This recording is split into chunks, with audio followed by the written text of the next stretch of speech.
Assalamualaikum warahmatullahi wabarakatuh. Sebelum saya memulai presentasi, saya mengucapkan minal aizin wal faizin, mohon maaf lahir dan batin.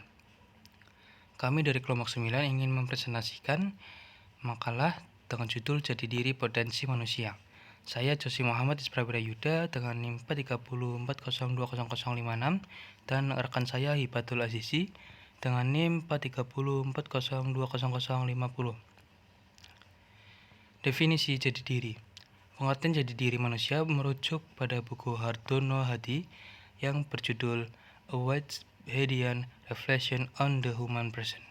Pemikiran Hardono Hadi tentang jati diri manusia digunakan penulis dengan alasan sebagai berikut. Pertama, jati diri manusia dalam pemikiran Hardono Hadi memaparkan pemahaman yang mendalam tentang unsur-unsur jati diri manusia yang mampu direfleksikan dengan filsafat barat, yaitu filsafat organisme Whitehead.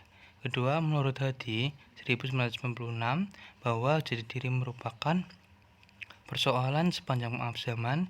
Dengan memahami jati diri, maka manusia diharapkan bersikap kritis terhadap pengalaman yang dihadapi. Tujuan filsafat manusia adalah mendalami hakikat manusia. Manusia dengan mendalami esensi manusia maka akan menemukan dirinya.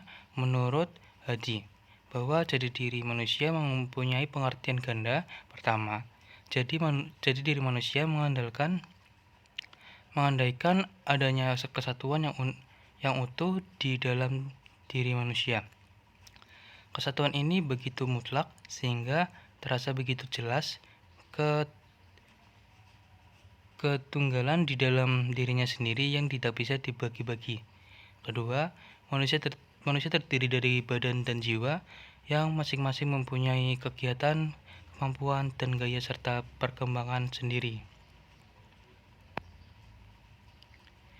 Plato menjelaskan bahwa tubuh adalah instrumen bagi kepala manusia.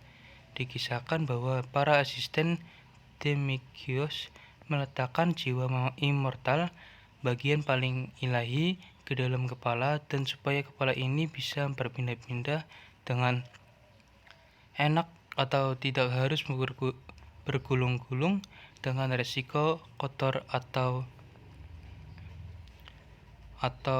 kejeblos di lubang. Para dewa lalu memberikan kendaraan atau instrumen. Plato instrumental antara kelapa dengan bagian tubuh lainnya. Hal yang sama juga bisa ditemukan antara jiwa dengan tubuhnya. Untuk mencapai kesempurnaan perlu adanya tindakan merawat jiwa.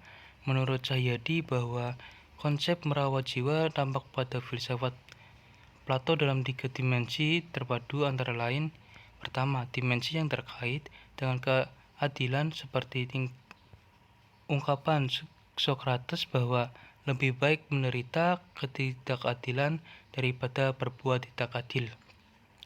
Yang kedua, merawat jiwa adalah kekuasaan dan kebebasan. Ketiga, merawat jiwa dengan sesuatu yang tak berhingga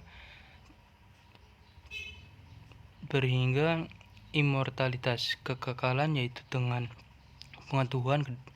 Kedua, historisitas manusia. Persoalan kedua jati diri manusia adalah adanya aspek historisitas.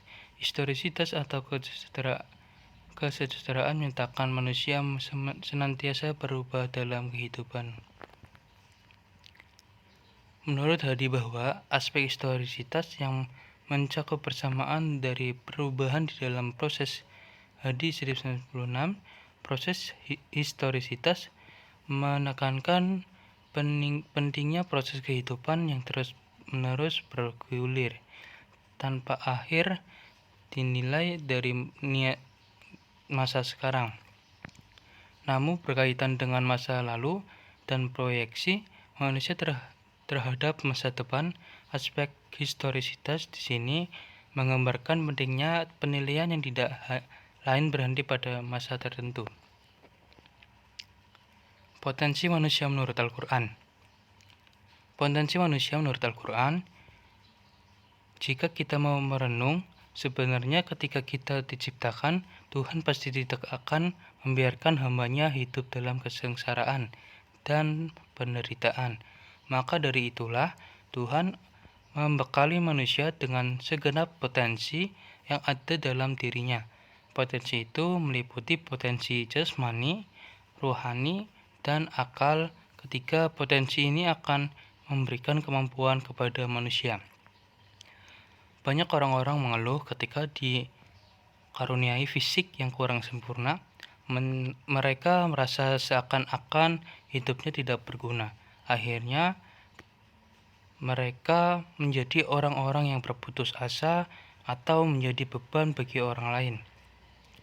Mereka melupakan potensi akal dan spiritual yang dikaruniakan Tuhan. Mereka dikaruniai keterbatasan fisik, tetapi justru dengan itulah mereka dapat menghasilkan prestasi yang mengagumkan. Mereka menjadikan keterbatasan mereka sebagai motivasi untuk meraih prestasi tinggi. Namun, harus disadari bahwa potensi yang dimiliki manusia semuanya ada batasnya. Macam-macam potensi manusia. Yang pertama, ada potensi fisik, merupakan organ fisik manusia yang dapat digunakan dan diberdayakan untuk berbagai kepentingan dalam pemenuhan kebutuhan hidup. Potensi tidak berfungsi sesuai dengan jenisnya. Contoh, mata untuk melihat, kaki untuk berjalan. Yang kedua, ada potensi mental intelektual